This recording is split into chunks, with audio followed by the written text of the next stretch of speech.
रूस यूक्रेन युद्ध के बीच भारत के लिए राहत भरी खबर। सुमी में फंसे सभी छात्रों को सुरक्षित भारत लाया गया।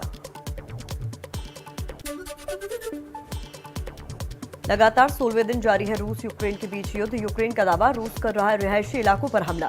यूक्रेन के डिप्रो इलाके में रूस ने की बमबारी। यूक्रेन के लुत्स्क इलाके में रूस ने किया मिसाइल अटैक। बमबारी की वजह से 2 बॉयलर प्लांट क्षतिग्रस्त। बेनतीजा रही यूक्रेन रूस बातचीत। यूक्रेन के विदेश मंत्री का बयान, मॉस्को और कीव के बीच संघर्ष विराम को लेकर हुई वार्ता का कोई नतीजा नहीं निकला। लॉस एंजलिस के एक अस्पताल ने यूक्रेन को भेजी मेडिकल सहायता। 200 बक्सों में सर्जिकल इक्विपमेंट के अलावा दवाइयों का स्टॉक भेजा गया यूक्रेन।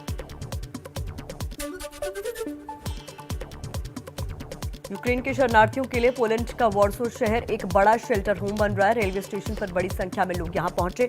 यहां उन्हें खाना और कपड़े भी दिए जा रहे हैं। पोलैंड में यूक्रेन के 15 दिव्यांग बच्चे शरणार्थी के तौर पर पहुंचे, जिन्हें मेडिकल सुविधाओं से लैस ट्रेन के जरिए मेडियाका शहर की तरफ रवाना कर दिया गया। रूसी सेना ने मारियुपोल पर बमबारी तेज की। भोजन और पानी की कमी के बीच फंसे हजारों लोग। बमबारी में कई इमारतें जमींदोज, मलबे से घायलों को निकाला गया बाहर।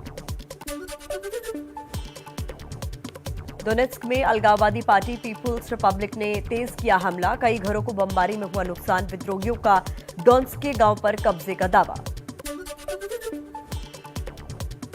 4 राज्यों में बड़ी जीत के बाद पीएम मोदी का आज 2 दिवसीय गुजरात दौरा। अहमदाबाद एयरपोर्ट से शुरू हुआ रोड शो। काफिले में गुजरात के सीएम भूपेंद्र पटेल और बीजेपी प्रदेश अध्यक्ष सीआर पाटिल भी नजर आए। 10 किलोमीटर लंबे रोड शो के बाद बीजेपी दफ्तर में सांसदों, विधायकों को संबोधित करेंगे प्रधानमंत्री मोदी। गुजरात रोड शो में पीएम मोदी को लेकर लोगों में दिखा खासा उत्साह। बीजेपी ऑफिस पहुंचते ही पीएम पर हुई फूलों की बारिश।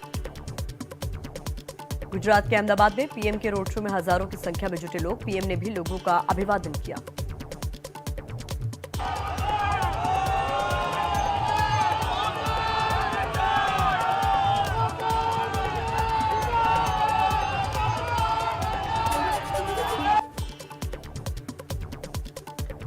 चार राज्यों में बीजेपी की जीत के बाद गृह राज्य मंत्री हर्ष संघवी का बयान, कहा फिर जीतेंगे गुजरात। गुजरात और भारतीय जनता पार्टी ये एक सिक्के के 2 प्यालू है। भारतीय जनता पार्टी और गुजरात के नागरिकों का जो संबंध है वो एक बहुत ही खूबी वाला संबंध है।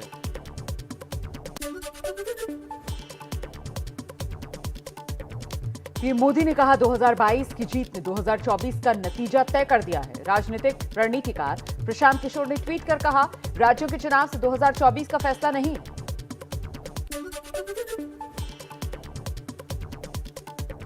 उत्तर प्रदेश में बीजेपी गठबंधन की प्रचंड जीत। 274 सीटों पर कब्जा किया। समाजवादी पार्टी गठबंधन ने 124 सीट जीती। कांग्रेस को 2, बीएसपी को 1। पंजाब में आम आदमी पार्टी की बम्पर जीत के बाद केजरीवाल ने भरी हुंकार। बोले, अब देश में इनकलाब होगा। पंजाब में सिद्धू, अमरिंदर, चन्नी, सुखबीर बादल चुनाव हार गए। मणिपुर में भी बीजेपी की बम्पर जीत। 32 सीटों पर कब्जा किया। कांग्रेस सिर्फ 5 सीट ही जीत सकी। एनपीपी का 8, एनपीएफ का 5 सीट पर कब्जा। गोवा में बीजेपी 20 सीट जीतकर सबसे बड़ी पार्टी बनी। कांग्रेस ने 11 सीटें जीती। आप और टीएमसी को 2-2 सीट पर जीत मिली।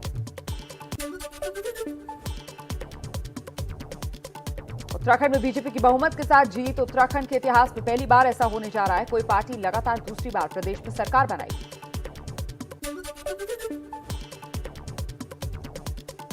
कांग्रेस की हार को लेकर रणदीप सुरजेवाला का बयान। सोनिया गांधी जल्द कांग्रेस कार्य समिति की बैठक बुलाकर करेंगी हार पर मंथन। जीतने वाली पार्टियों को दी जीत की बधाई।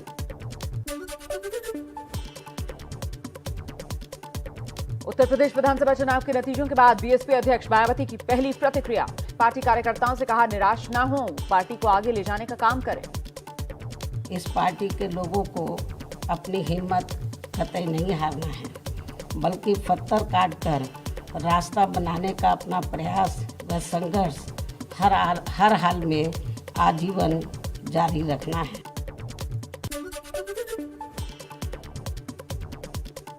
मायावती ने यूपी चुनाव के नतीजों को लेकर कहा है, बीजेपी लोगों को गुमराह करने में सफल रही। नेगेटिव प्रचार के माध्यम से खासकर मुस्लिम समाज व भाजपा विरोधी हिंदू समाज के लोगों को भी गुमराह करने में ये काफ़ी हद तक सफल साबित हुआ है।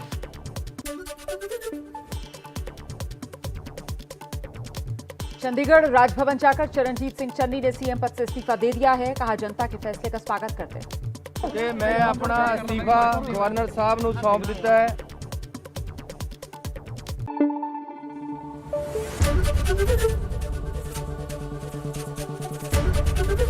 एबीपी न्यूज आपको रखे आगे।